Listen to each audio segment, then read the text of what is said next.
So good morning. Thank you. I think people are going to be filing in as the 10 o'clock hour proceeds. So, but because we are under a tight schedule, I want to go ahead and start. Better? Okay. So first of all, welcome to the 2012 Ella Baker Day Symposium. It's really great to see you here. And of course, this is an all-day event. And we have another panel at noon, and then another panel at 2, and then a closing keynote at 3:50, and lots of food at the reception at 4:30 at Great Hall and Garrett Hall, so you should come.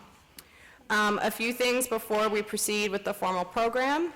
Please note that the rotunda does not allow any food or beverages, and we greatly appreciate you abiding by their rules.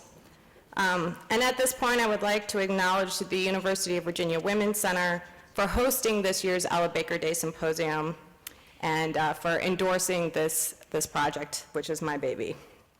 And this symposium also would not be possible without the much needed support of our co-sponsors. We deeply appreciate the help of the following University of Virginia organizations: the Carter G. Woodson Institute, the Curry School of Education, the Lesbian, Gay, Bisexual, Transgender Resource Center, the Office for Diversity and Equity, the Office of the Executive Vice President and Provost, the Office of the Vice President for Research, the Studies in Women and Gender Program, and University and Community Action for Racial Equity. So as you can see, a lot of people went into the making of today, and we greatly, greatly thank them all. I would also take a minute to send a special, huge, ginormous thank you to my wonderful interns, Gina Barber, Karina Carlson, and Lauren Crittenden. Please stand. These students have worked tirelessly for months to make this symposium a reality. So much today is due to them. Okay, please note that this opening portion of the program ends at 11:10. During the break between 11:10 and 12 o'clock, we will have a few student organizations tabling during the intermission. So please feel free, if you're a student, to stop by and get more information on how to get involved. Representatives from QA and NAACP will be happy to talk to you. We will meet back here at the Rotunda at noon to discuss the panel From Trump Towers to Tent Cities, Assessing Wealth Inequality. We have an amazing set of panelists then, and I hope to see you back. And now I will briefly introduce Dr. Deborah McDowell, who will deliver our opening remarks and introduce our opening keynote. Dr. McDowell is the director of the Carter G. Woodson Institute for African American and African Studies and is Alice Griffin Professor of English. Among McDowell's expansive publications include Studies in Fiction by African American Women, Leaving Pipe Shop, Memories of Kin, and a forthcoming volume entitled The Punitive Turn, Race, Inequality, and Mass Incarceration. She is the recipient of several prestigious grants, including ones from the National Research Council Fellowship of the Ford Foundation and the Woodrow Wilson International Center Fellowship. Dr. McDowell is a much sought-after speaker, having given addresses at select universities such as Harvard, Tulane, and Howard, and I am very pleased and very honored to introduce Dr. Deborah McDowell.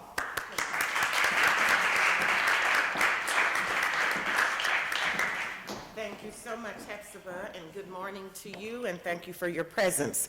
I, too, want to join Hepzibah in thanking the organizers. I would get these very wonderfully, graciously worded emails. Ms. McDowell, would you please send us your bio? Would you please send us a photo?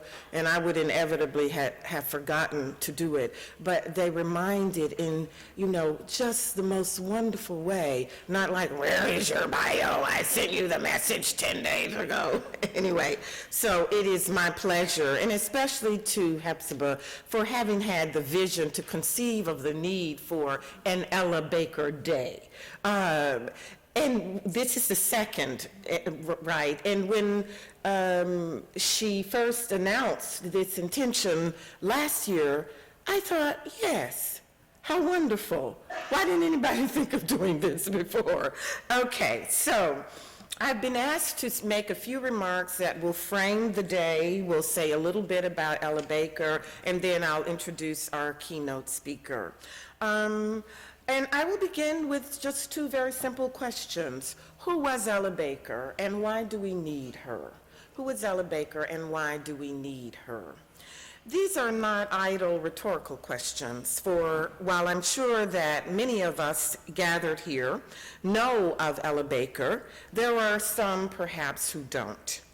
Let us then reacquaint some of you and introduce others of you to Ella Josephine Baker, if only in broad outline.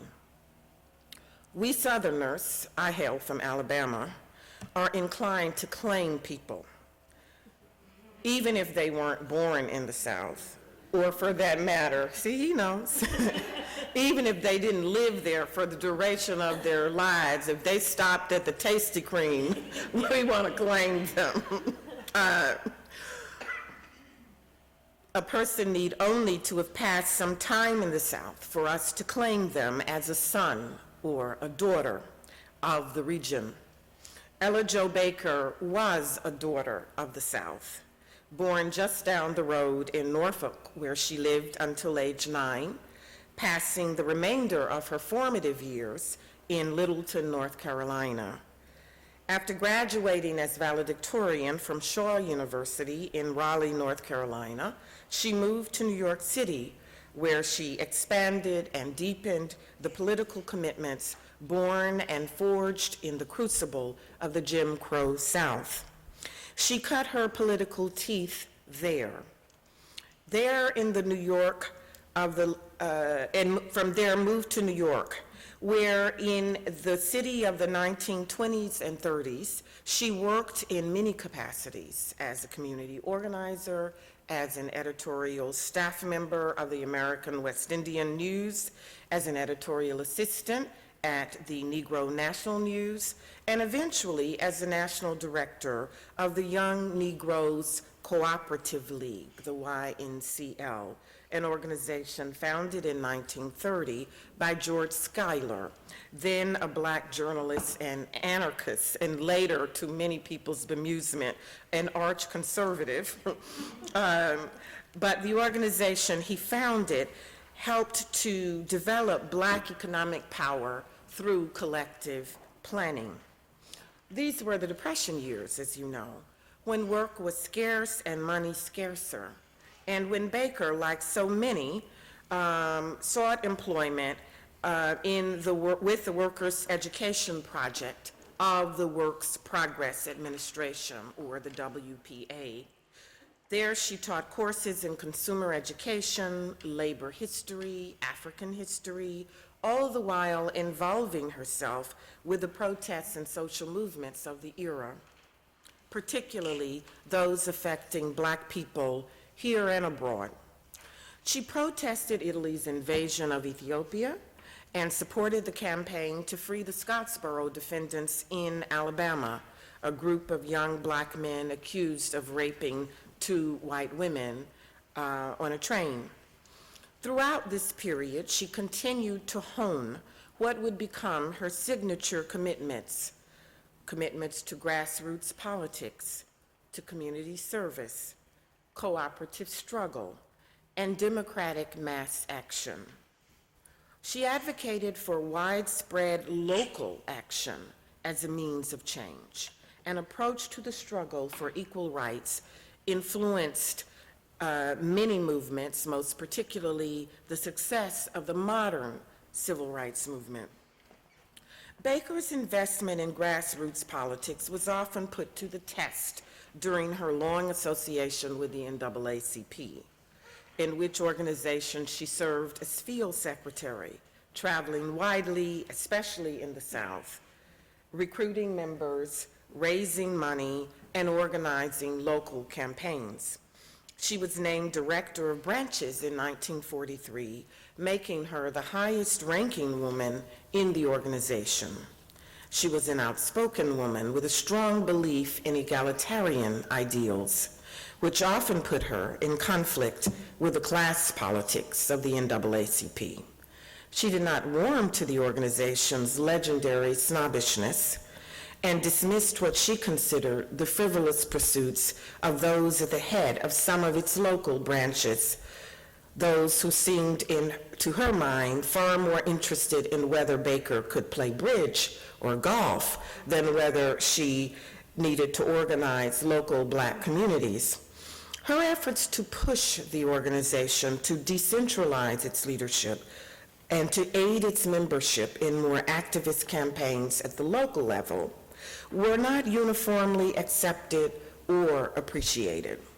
But she exemplified and implemented Tip O'Neill's famous observation that all politics is local.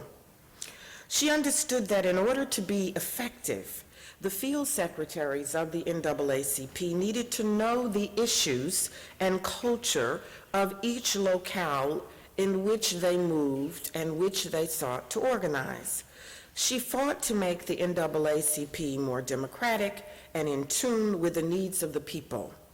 She tried to find the balance between voicing her concerns and maintaining a unified front, but was never inclined to toe a strict party line. Not surprisingly, Baker eventually broke with the NAACP, believing that the organization continued to fall far short of its possibilities. She didn't give up the struggle, however, nor disdain those who continued to work under the auspices of the NAACP. From there, she transferred her fierce commitments and energies to the SCLC, serving as its acting director.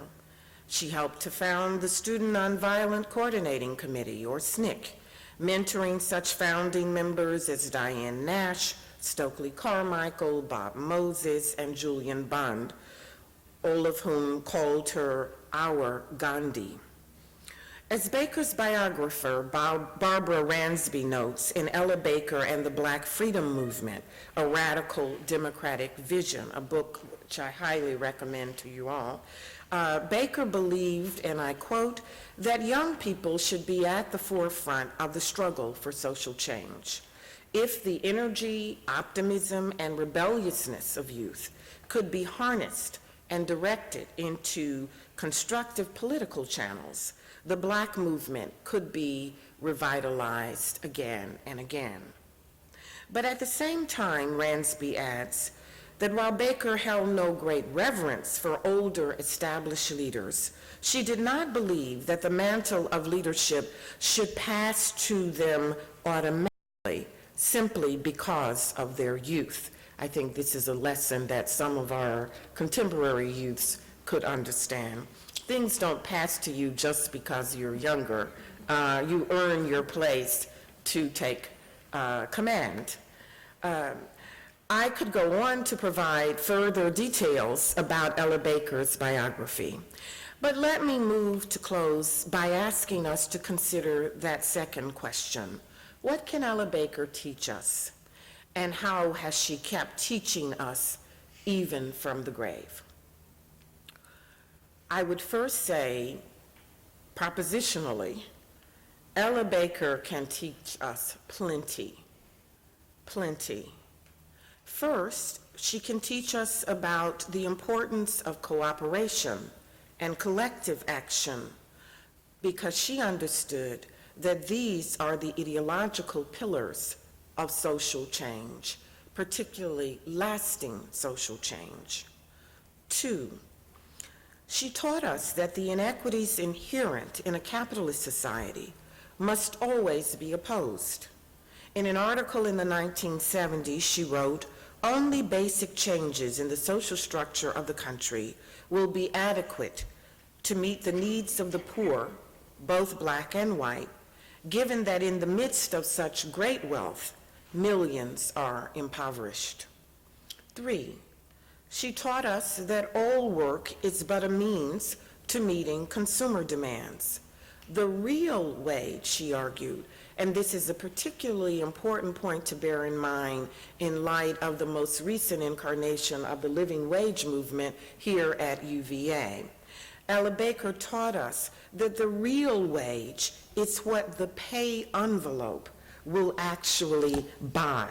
The real wage is what the pay envelope will actually buy, not benefits that most employees cannot use. They cannot take to pay their rent or buy their groceries or shoes for their children. It's what their wages will buy.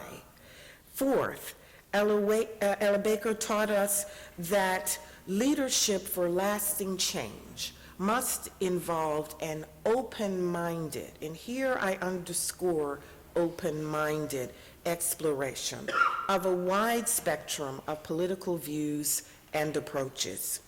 Principled disagreements were not a basis or should ever become a justifiable reason for shutting anyone out of a struggle for change. The real test of democratic leadership, she insisted, was whether groups and individuals could downplay their partisan and personal interests for the greater good. It is the greater good that we must always consider. The individual must be subordinated to the needs that serve the greater good.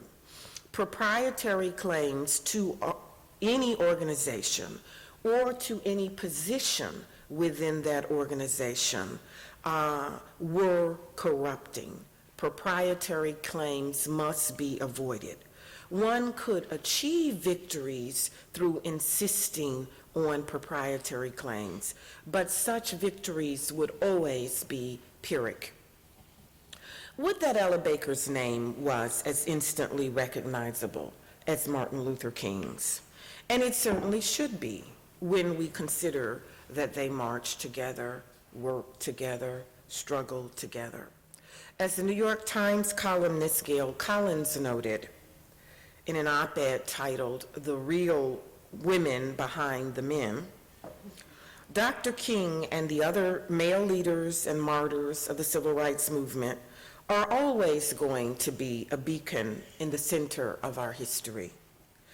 But they generally believed, and I might differ slightly with Collins here, but her points bear a nugget of truth, that many of these leaders believe that a woman's place was in the home, and most were privately looking forward, this is Collins here, to the moment when they would all go back there. The women of the civil rights movement who are most celebrated, when any are, do tend to be the brave people, Rosa Parks, who dutifully played the simple so-called seamstress too tired to give up her seat on the bus, even though she had been, in fact, an activist for longer than almost any of the men. Still, in her autobiography, Parks remembered that the March on Washington was a moment when women decided that they would not stand for being kept so much in the background. The women whom men were less enthusiastic about were the ones like Ella Baker. Martin Luther King Jr.'s first triumph as the public face of the Montgomery bus boycott was possible because a group of middle-class Black women, led by a college teacher, Joanne Robinson, had organized the boycott. They had been preparing for the opportunity for so long that when Rosa Parks went to jail, they had 35,000 flyers ready the next morning to deliver to Black households through their children at school. Yet now, most of their names have practically vanished from our history. You do not have to dismiss the men, Gail Collins rightly notes, to believe that Ella Baker was the greatest organizer the civil rights movement ever knew. When she was passed over for the directorate of King's Southern Christian Leadership Conference, which she helped found and ran as acting director, she attributed the rejection to the fact that I was female, she said. I was old. I didn't have a PhD. Then she went right on organizing, right on guiding the Black college students into forming the Student Nonviolent Coordinating Committee, which she would direct throughout its glory years as advisor and unpaid spiritual leader. But such points, while important, are certainly far from consistent with Ella Baker's sensibility or her philosophy. She was not an activist who needed or sought a public platform, although she often mounted platforms over the course of her 50-year career. She sought neither public acknowledgement or acclaim, although she justly received both, if not nearly in the proportions she merited. She had no regard for permanence and disdained the cult of personality that has long defined Black leadership ideals. She preferred to walk among and mix with ordinary people, especially those whom she called the doers.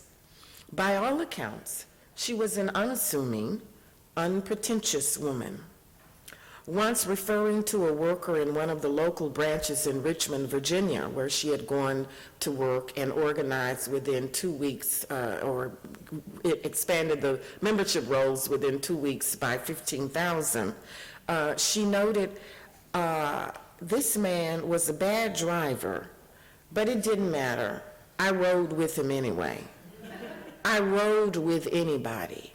Here, Baker is referring to literally driving with someone in a car, but I think the statement has far more expansive resonances than that. I rode with anybody, meaning whatever one's political persuasion, whatever one's ideological predisposition happened to be, Baker did not believe it was cause for excluding them. She did not believe it was cause for turning away from them.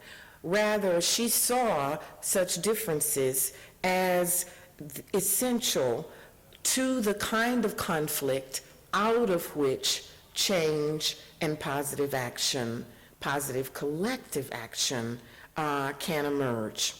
Let us on this day remember one of the statements that she made again and again to the SNCC students whom she counseled, whom she mentored, whom she taught. She was first and foremost a teacher. And she would advise these young people, remember, we are not fighting for the freedom of the Negro alone, but for the freedom of the human spirit, a larger freedom that encompasses all of mankind. It is for these and many other reasons, too numerous to enumerate here, that we are proud to celebrate Ella Baker Day and proud of Hepzibah for conceiving of its importance. Let me now briefly introduce our speaker, Margaret Wong, who is an experienced, effective advocate for racial justice and human rights in the United States. Ms. Wong is the executive director of the Rights Working Group, a coalition formed in the aftermath of 9/11 to restore civil liberties and human rights protections that have been eroded by national security policies.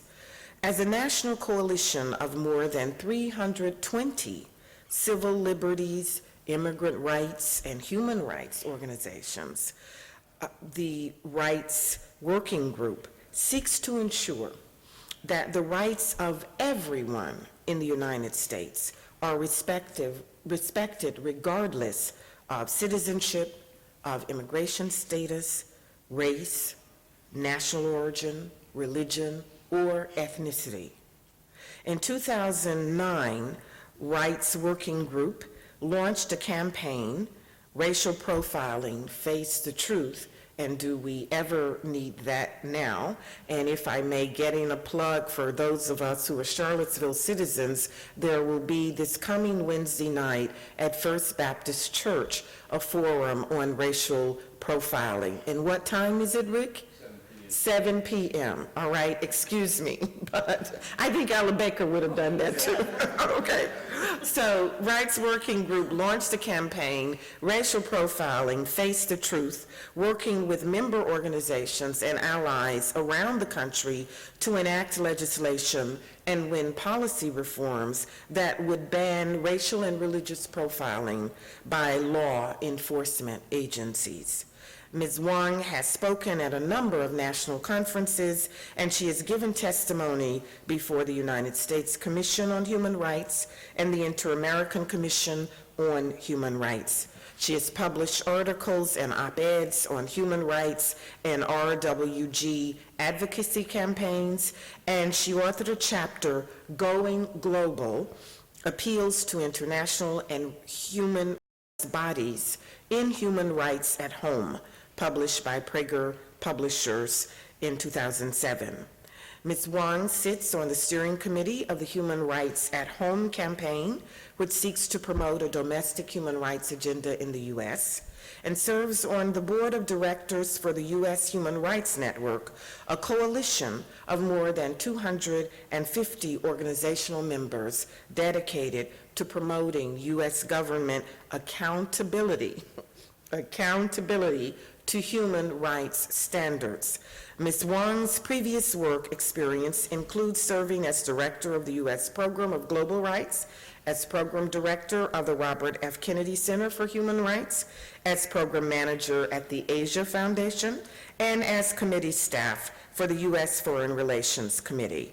She received a Master of International Affairs from Columbia University and a BSFS from Georgetown University. Please join me in welcoming to the University of Virginia, Ms. Margaret Wang.